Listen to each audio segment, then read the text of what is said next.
Wrestling fans, now you too can look as cool as Monty and the Pharaoh by wearing the official Monty and the Pharaoh sunglasses at night for $8.99 each. That's only $8.99 each. Now available at montyandthepharaoh.com.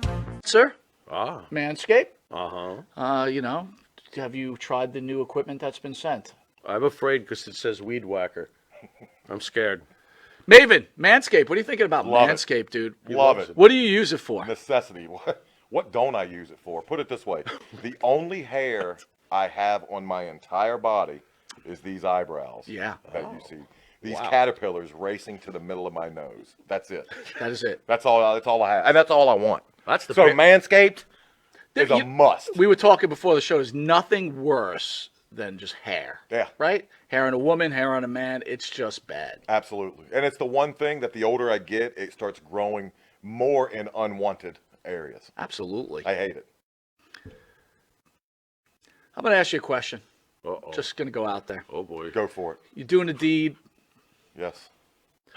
Again, I don't want you to have to admit this because we, as men, we try not to admit this. But if you're going to Oh, go I do know the deed where- on a woman, I know where would you he's rather going. have her be hairless or a little hair, racing stripe, or Racing stripe. full retro bush?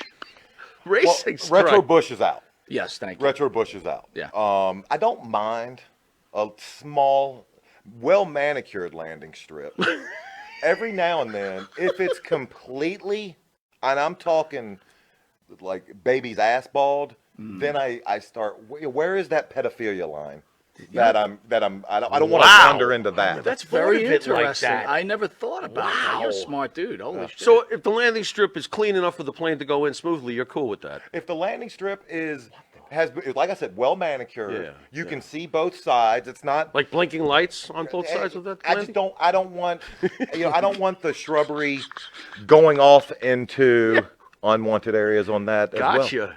Yeah, Oh, look but- what you found. Ooh. I got to be all honest though. Hey, the older I get though, I don't think I can be as I found it! I found have it! you ever gone down there and she slowly brings down the underwear? Then What is retro? Just, Absolutely. You're like, whoa! Wow. Yeah, I'm like 46. it pops of out? course. Do you like walk out or what do you do? No, I muster through.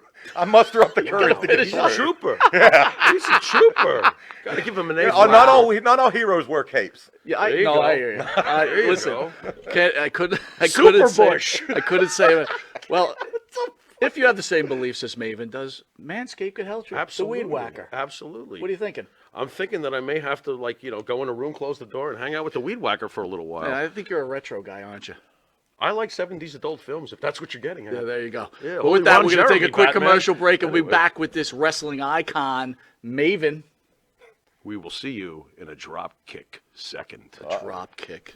So, how does it feel coming back to New York? You were around the fans yesterday. You actually wrestled in a wrestling match. How are the fans' reception towards you guys? Is it still the same? How does it feel? Well, but man, you know what? As you can tell from this accent, that I am from New York City, but Brooklyn, you know, right? down south. Brooklyn. Down south, it's a lot of things are open. But no, coming back up here, gosh, this is a part, New York and Jersey. It's a big part of our wrestling business, and it's always a pleasure to come back. Not long ago I was here in town, and like I said, things were different. And I'm going into a building, and I open a door for the lady behind me, and she stops and points that finger at me. She goes, "I'm not tipping you." And I went, "I'm sorry." She goes, "Oh, you're from down south. Thank you." That was it. Yeah, she probably didn't know what to do. We don't do that in New York. We don't hold doors. We slam doors. Yeah, I got you. Great. No, it's a pleasure. Thank y'all guys for having us here. Thank you for being here. It's you, brother. Well, I guess let's just start with the very beginning. How's it all start for you guys to getting into wrestling? How does it begin? How does it begin? I started training when I was about 10. My brother was 6 years ahead of me, Rick Gibson. And I turned pro at 17. 10 years We're old. both. Started training. We're from both from wrestling families. Right. So he's talking about his brother Ricky. Sure. Ricky and Robert Gibson, professional wrestler. My dad was a professional wrestler, and I grew up in the business. It was our thing, me and my 4 brothers, we had to help her dad pull the ring, set it up. That was his job. And after all the years of being in, which my 4 brothers had their own destiny, but professional wrestling, I loved it. And at that time was when the business was really changing to a whole different scene. Sure. But that's how we got started, right? We're both from wrestling families. I knew Robert when he was with his brother. And then, and it's one thing about our business is being at the right place at the right time. Of course. And me and Robert were at the right place at the right time. So you both never had any other aspirations? It was wrestling, right from almost day one, Since for I both was a of you. kid, I knew I was going to be a heavyweight champion. There you go. Interesting. Oh, well, Followed my dreams. that was our dream. Our And you dream accomplished was it. to be Yeah. what we are, and it came true. Well, I remember back in the day, they said, rock and roll, y'all guys would never be world champions because y'all too small. Not only we do it once, we did it 9 different times. Who said something like that to you? All the big guys. All the big guys, huh? Well, a lot Did you of laugh at them on the way out the door? Oh, well, yeah. You've been laughing for 38 years now. But understand, our business changed. Of course. And now it is for the good because you have your big companies nowadays. But see, the one thing that was bad about our business is when it was territory wrestling. Okay. And the reason you wouldn't make it is because either your top babyface, if you understand what I'm talking about, Sure. or your top heel on the territory. And I promise you wasn't going to get over him. And that's what was bad about our business. But what was good, you could have a good run there. Now, see, my dad always told me, he says, listen to me, tag team wrestling is where you need to go. He said, because you're not going to get over the top babyface in the territory. He owns it. He's not going to let you get over him. But tag team wrestling, that you get a hell of a push, especially if you're a babyface tag team. And it worked. And I listened to my dad, and I followed. In starting in this business, he explained stuff to me. Well, I'm going to tell you this, but I'd be better off talking to that wall because you're not going to understand a damn thing I'm telling you. But it will hit you one day, and which it did. But see, like I said earlier, Robert and I were at the right place at the right time, right when this business was changing. Sure. And it went from your big guys to the smaller guys. And to tell you an example of that, y'all might have to tell me to shut up over here, but I keep talking. No, by all means. Robert and I, Bill Watts owned Mid-South in Louisiana. And see, Bill Watts was a big guy. He's 6'8", 6'9". First met Bill Watts when I worked for Leroy McGurk, like 6 or 7 years before that. And he couldn't believe I was a professional wrestler. I was too small. Okay. But he didn't know me then. Right. But see, he's wanting to retire. Now listen to me. He still wanted to own the territory, but he didn't want a booker, which is a booker puts the matches together because the booker pushes himself. You see? He didn't want a booker that wrestled. So when Robert and I first go in to Louisiana, now Abdullah the Butcher was the top babyface. You know why he was the top babyface besides the Junkyard Dog? It's because Bill Watts just got through beating him. They got a new heel coming in. So you got to turn Abdullah babyface so that new heel can beat Abdullah for Bill Watts. That's just how our business works. Right. But Right. it changed. Right. They brought Robert and I in. They shot videos of us, the ones out of Memphis, and sent to her. And overnight, it's just overnight because it caught the attention of the wrestling world.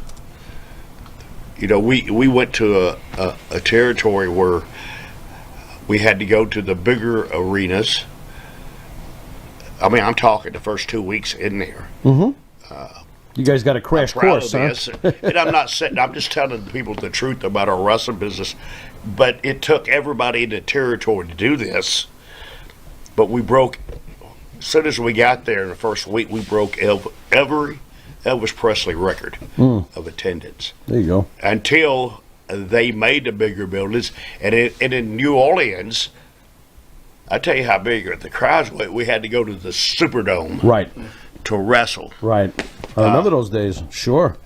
Sure. What was it like? Just that. What was it like working with the Poffos back in the day? Randy, yeah. go ahead. They were good. Randy Savage and I were the first ones to ever break a table. And That was a big old thick table. Randy, Back then, yeah. and I want to say this too: the Memphis territory. If you look in the later '80s and everybody that was in WWF that were big names, they all come through Memphis, Tennessee, and that's where we come through. Randy was he was phenomenal. Randy hit his psychology in the ring and everything he did. And Lanny, you know, they're brothers, but they have two total different personalities. True. You know, I love both of them. Mm-hmm. And being at the right place at the right time, I was telling you earlier, see, because we wasn't the top tag team in Memphis until it still didn't. We played second fiddle to the Fabulous Ones. But when I did the angle with Randy Savage, well, it wasn't a planned angle. He power drived me through the table and it broke, and I sewed it. Do you know the language of our wrestling about settling it? Sure. Okay, buddy, I sewed it. And Randy was telling me, get up. I says, no, I'm not getting up. Man, we just went through a table. We broke this. And I laid there. Now, that's not something you can practice, and this was an accident. How did you not break your neck? Oh, my God. This sounds really... I got you. It just happened. Okay, and you went with it. I wasn't hurt. And you went with it. Okay. So we're going to get into a lot of things here in a second, and to tell you about our business is to watch that, and it happened, and I sewed it. So, wow, you know, here's Jerry Jarrett, and the booker, and hell, he brought us back with that, and all the towns. Gosh, man. What did he say? Can you do it again? That thing you did? Can you do it again? You know, that accident? Y'all can demonstrate it on Robert if you like to. Maybe got a table right here. Yeah, go to the table. But, you know, I have a really important question. It's kind of towards Robert. You know, Lanny's been in the studio a couple of times, and Lanny's known to have a big penis. Oh, my God. Was your penis bigger than Lanny's? I don't know. I've never seen his. What's that now? Come on! What kind of... What did you ask him? He asked him if he's got a larger member than Lanny. Who has a bigger I penis? have this question asked me all the time. Right. Okay. Ricky Morton, what's the difference between you and Robert? Well, that's easy. I walk up and put it in, he puts it in and walks up. Does that... God. Holy tube steak. No, but Hey. Robert,